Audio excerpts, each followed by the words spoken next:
I still remember the day I found out, the day I learned that everything they had would go to him, and I'd be left with nothing. Yeah, it felt like the kind of betrayal that you never get over. But, it didn't hit me as hard as it should have. Not at first, anyway. There was this weird calm that came over me, like I'd known this moment was coming all along, but I'd just been too blind, or too hopeful to see it. And here's the kicker. It wasn't just that they gave him everything, it was the way they did it, the way they made me believe for so long that it was all just normal, that he was special, that he was the golden child.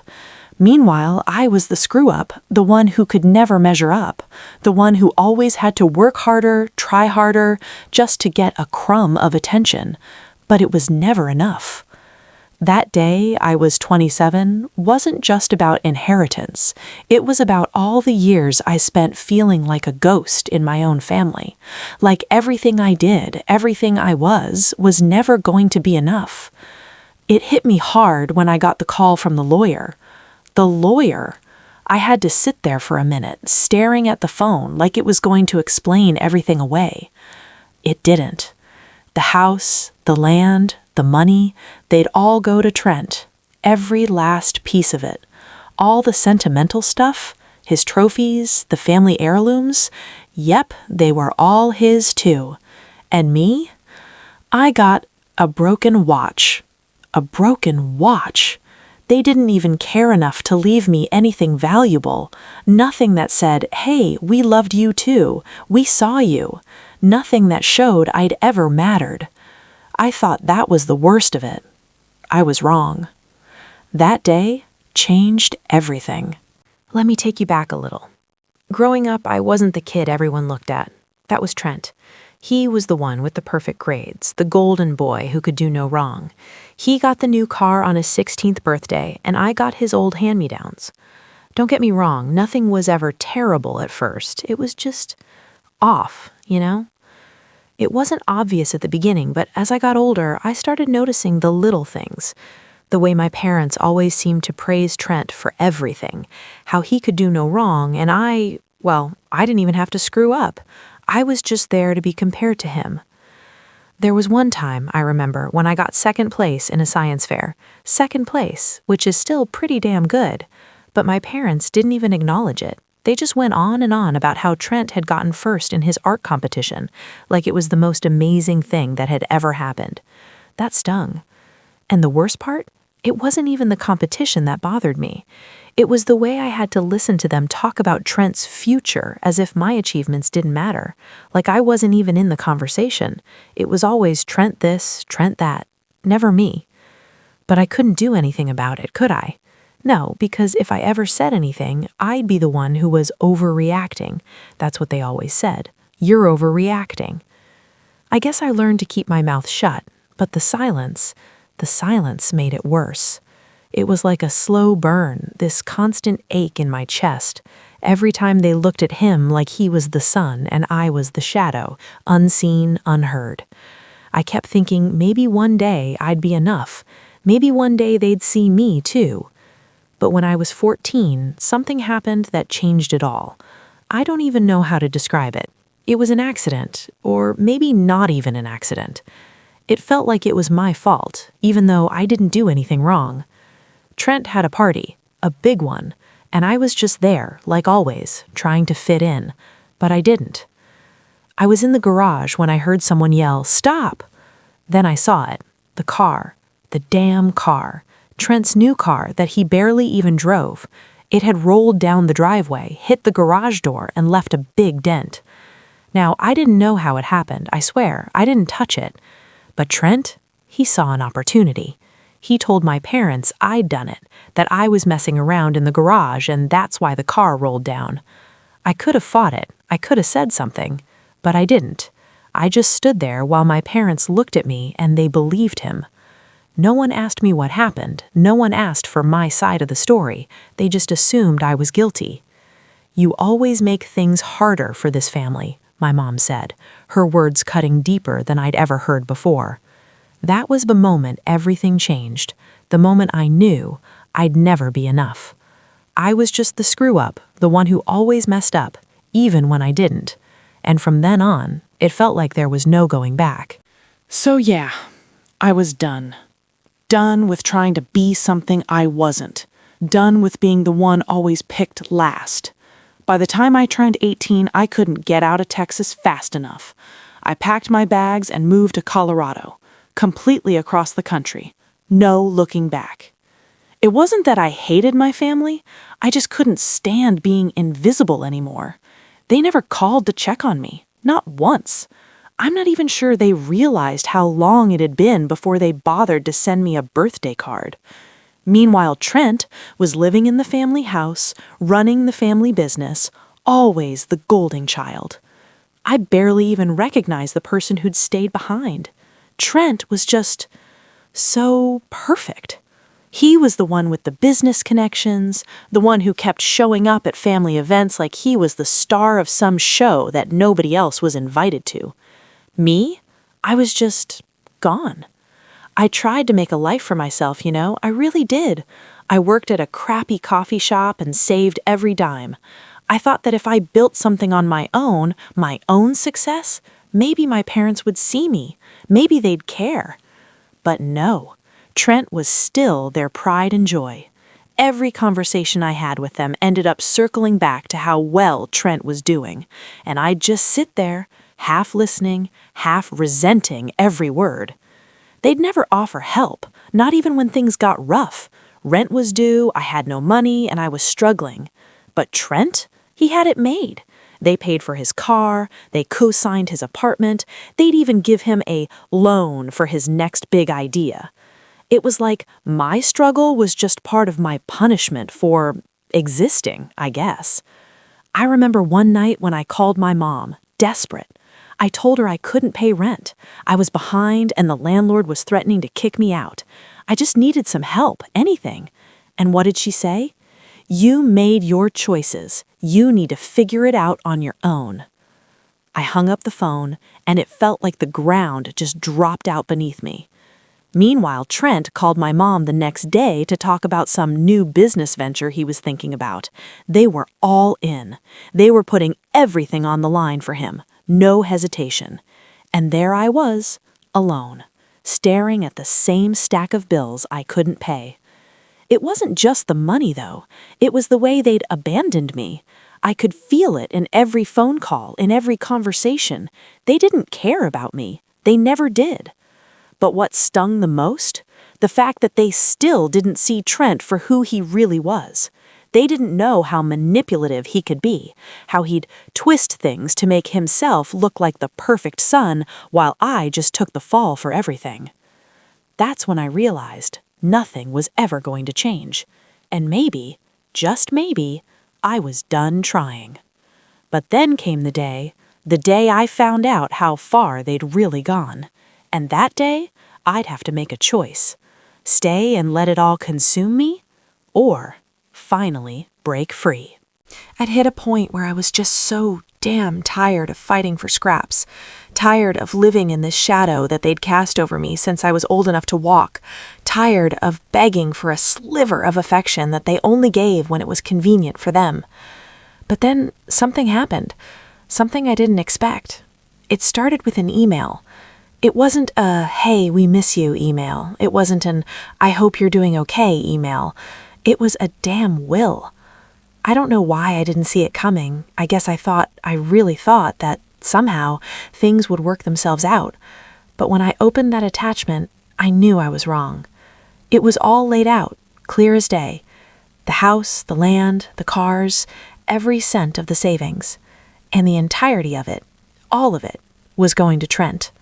Not one thing was left for me. Not even the family heirlooms, not the little things that had always made me feel like maybe, just maybe, I was a part of something. I stared at the screen for what felt like forever, and I'm not proud of what I did next, but I slammed the laptop shut and punched the wall. Hard. It wasn't about the money. I didn't even want the house or the land, honestly. But it was the message, the final punch. The confirmation that I was nothing to them, that no matter what I did, how hard I tried, I was always going to be the one left in the dust. But it wasn't just the inheritance.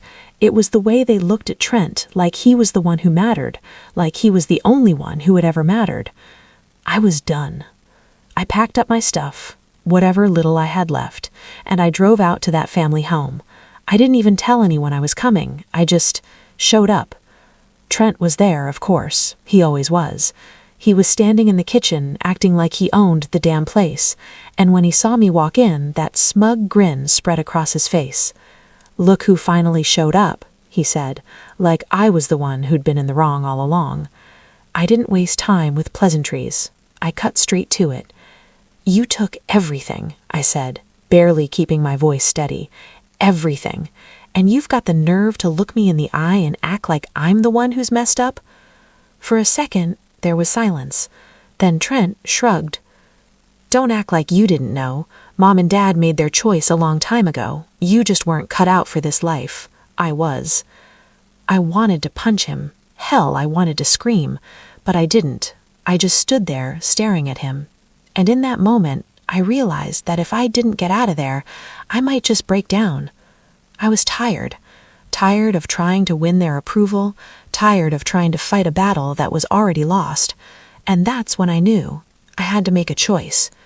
I could walk away, leave it all behind, or I could stay and let it ruin me forever.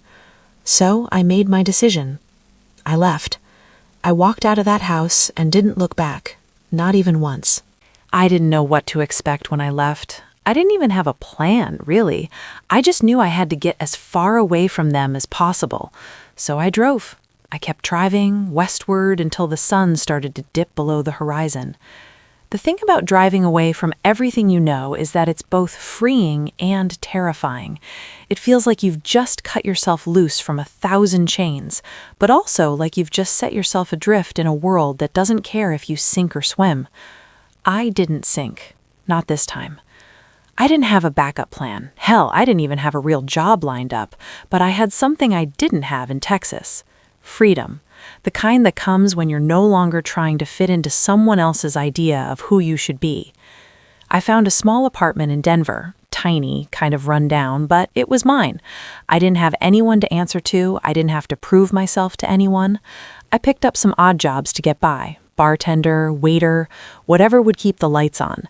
The days were long and I didn't get much sleep, but I didn't care. I had something I hadn't had in years. Peace. But more than that, I started building. Slowly at first. I started writing again, something I hadn't done since I was a kid. And I started learning. I picked up some coding courses. I worked late into the night, teaching myself everything I could. I didn't want to be just someone's other son anymore.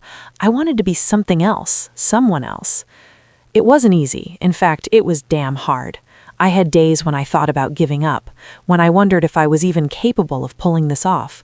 But then I'd remember the way they'd looked at me, the way my mom had said, "You always make things harder for this family." And I'd think, I'll show you. I'll show you all.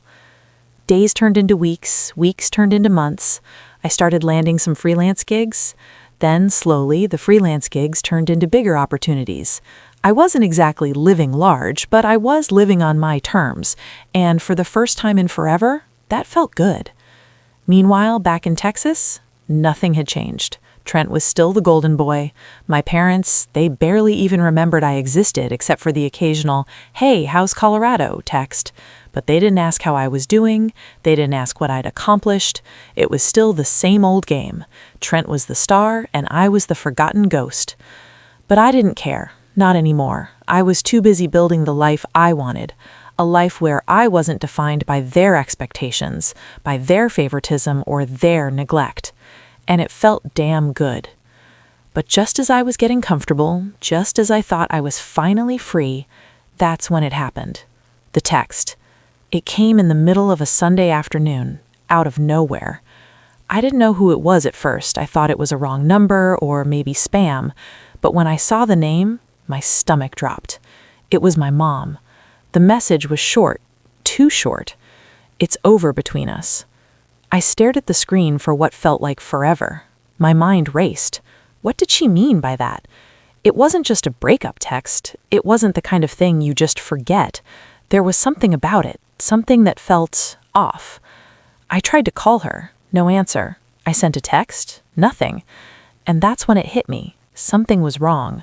Something big was happening, and I had no idea what. But whatever it was, I was going to find out.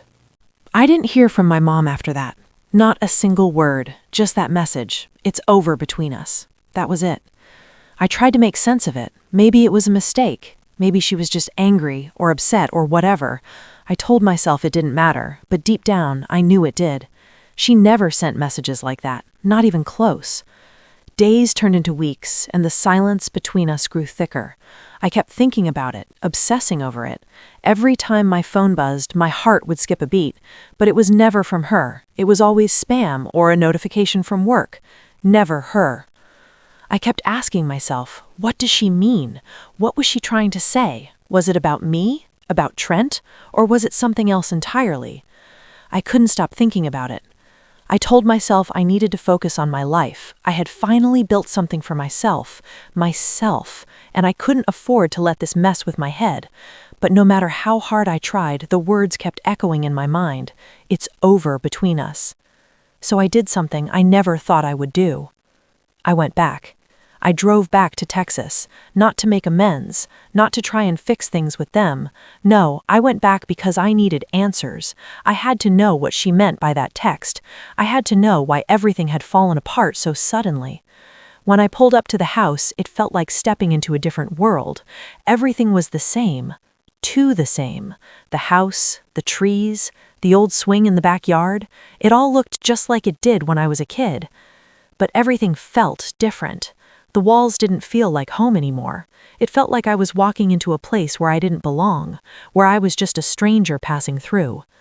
I knocked on the door, and Trent answered. He was wearing the same smug look, the one that made my blood boil every time I saw it. "What are you doing here?" he asked, his tone cold.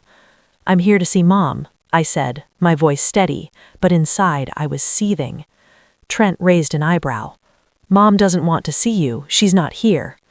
I didn't believe him. I could tell by the way he said it that something was off, so I pushed past him and walked into the house.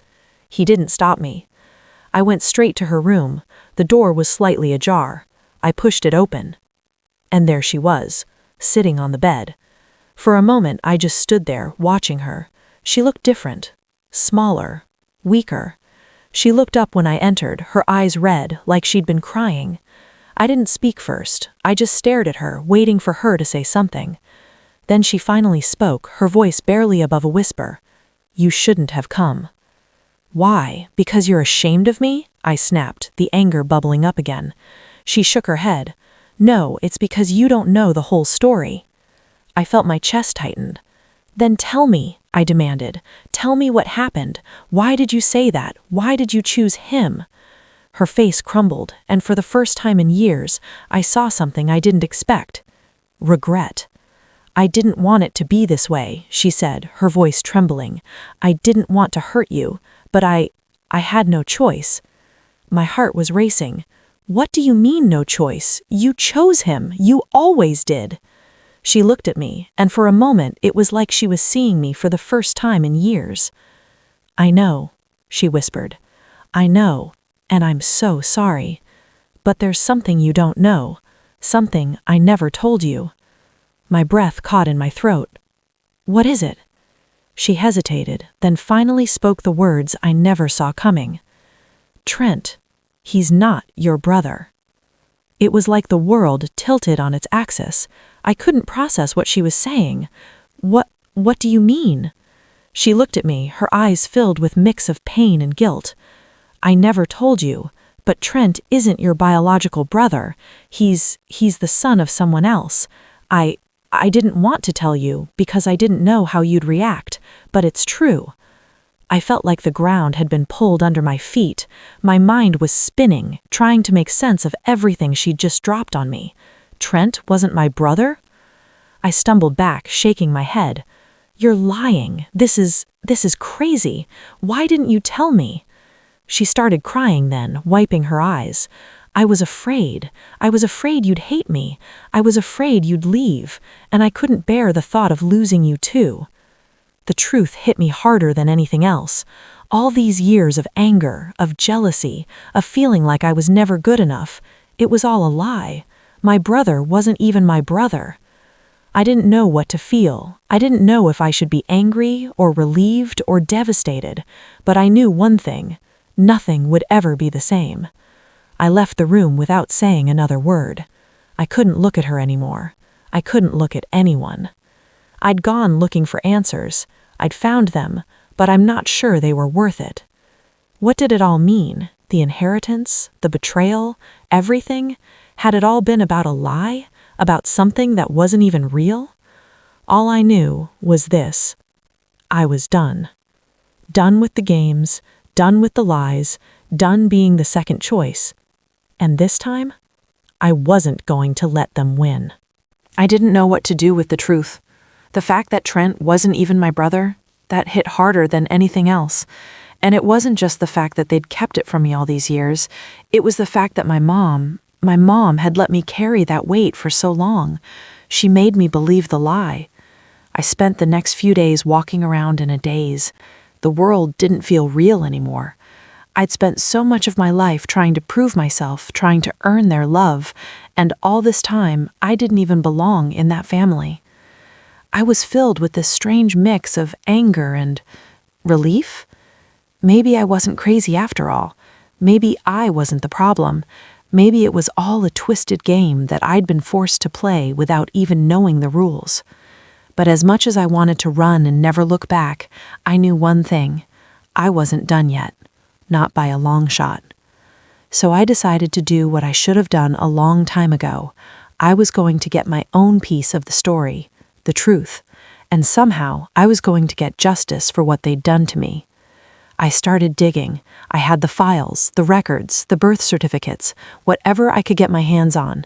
And that's when I found something that made my blood run cold. My mom's name wasn't on Trent's birth certificate. It wasn't there at all.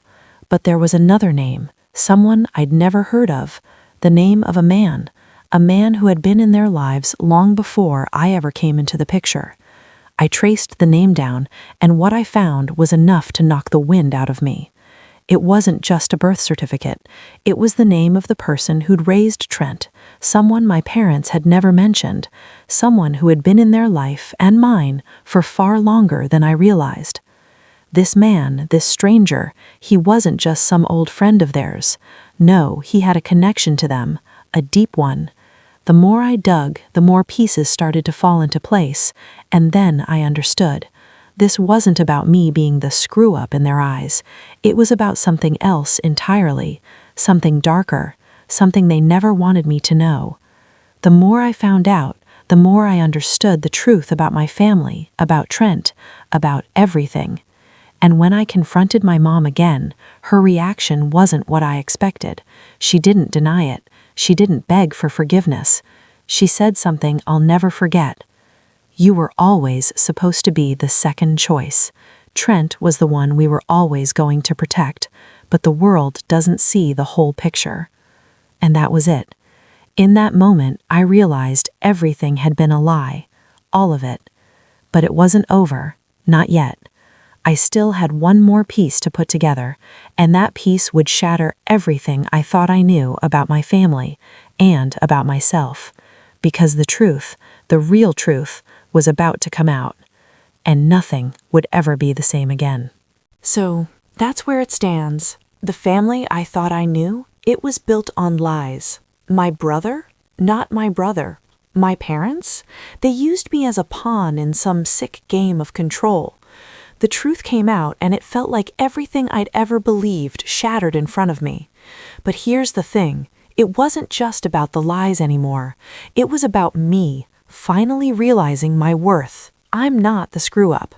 I'm not the one who was always destined to fail. The truth was, I'd spent my whole life living in someone else's shadow, and now I'm done with that. I don't know what the future holds, but I do know this. I'm not going to let anyone else define who I am, not anymore. As for my mom, well, That text she sent, it wasn't just a final goodbye. It was a confession. She knew what I'd uncovered, and I think, deep down, she wanted me to find it.